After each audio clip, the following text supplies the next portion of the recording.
Welcome all of you to NS academy. आज जिस topic पे हम डिस्कशन करेंगे उसका नाम है रोलेट एक्ट। ये मैं आपको बता दूं कि इस वीडियो को अच्छे से देखिए, अच्छे से समझिए, क्योंकि इस वीडियो के एंड में मैं आपको क्वेश्चन पूछूंगी जो कि आपके आने वाले कॉम्पिटिटिव एग्जाम में आपको अच्छे परफॉर्म करने के लिए बहुत ही हेल्पफुल होंगे।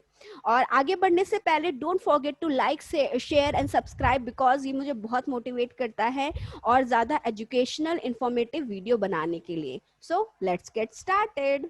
1917 में एक कमेटी बनाई गई जिसकी अध्यक्षता कर रहे थे सर सिडनी रोलेट।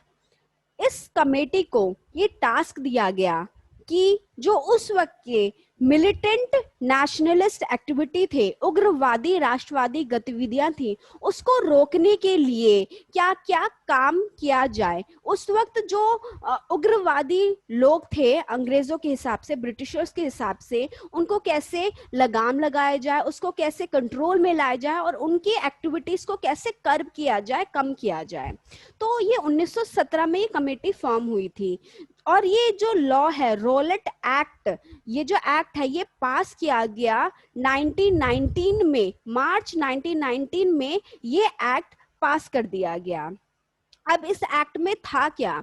इस एक्ट में ये कहा गया कि किसी भी पुलिस ऑफिसर को या उस दर्जे में जो दूसरे ऑफिसर है, अगर उनको सिर्फ सस्पिशन है, अगर उनको सिर्फ शक है कि ये मिलिटेंट एक्टिविटी में इन्वॉल्व हैं, उग्रवादी गतिविधियों में शामिल हो सकता है, तो सिर्फ शक के बिना पे वो किसी को भी कैद कर सकते हैं, जेल में डाल सकते हैं 2 साल के लिए। और कोई पेटिशन नहीं फाइल कर सकता, कोई बेल के लिए अप्लाई नहीं कर सकता, कोई ट्रायल की भी जरूरत नहीं है। ऐसा थोड़ी ना होता है, ठीक है। तो ये बहुत ही ज्यादा जो इंडिविजुअल राइट के खिलाफ भी था, जिसके वजह से उस वक्त के जितने भी हमारे पॉलिटिकल लीडर्स थे बड़े बड़े, सब अगेंस्ट में थे इस लॉ के, चाहे वो गांधी हो, जवाहरलाल नेहरू हो और बाकी सब भी।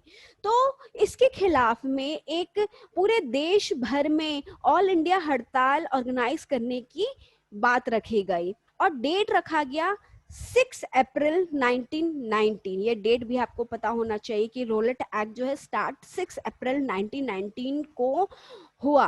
और इसमें क्या किया गया? पॉलिटिकल लीडर्स के द्वारा, भारतीय जो इंडियन फाइटर्स थे उनके द्वारा ये कहा गया कि हम ऑल इंडिया हड़ताल रखेंगे।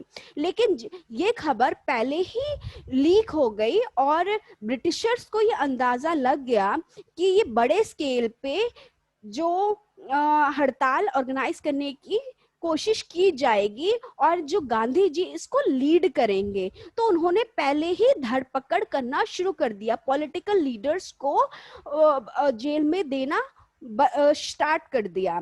इस पॉइंट पे आपको ये भी ध्यान में रखना है, जो गांधी जी का जो सबसे पहला नेशनल लेवल पे कोई भी मूवमेंट था उसका नाम रोलेट एक्ट ही है।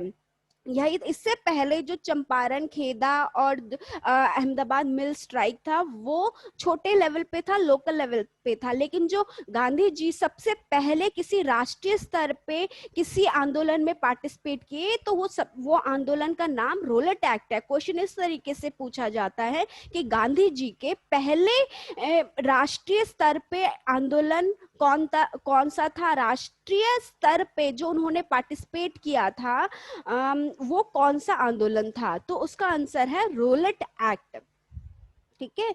तो जैसे ही अंग्रेजों को पता चला कि ये मास लेवल पे हड़ताल ऑर्गेनाइज करने की कोशिश करेंगे तो उन्होंने धरपकड़ शुरू कर दी, उन्होंने गांधी जी को भी जेल में डाल दिया। तो इसलिए ये जो मूवमेंट है ज्यादा चला नहीं, ज्यादा फैला नहीं, ज्यादा लोग भी इन्वॉल्व नहीं हो पाए, क्योंकि स्टार्टिंग में ही पॉलिटिकल लीडर्स को उन्होंने जेल में डालना शुरू कर दिया।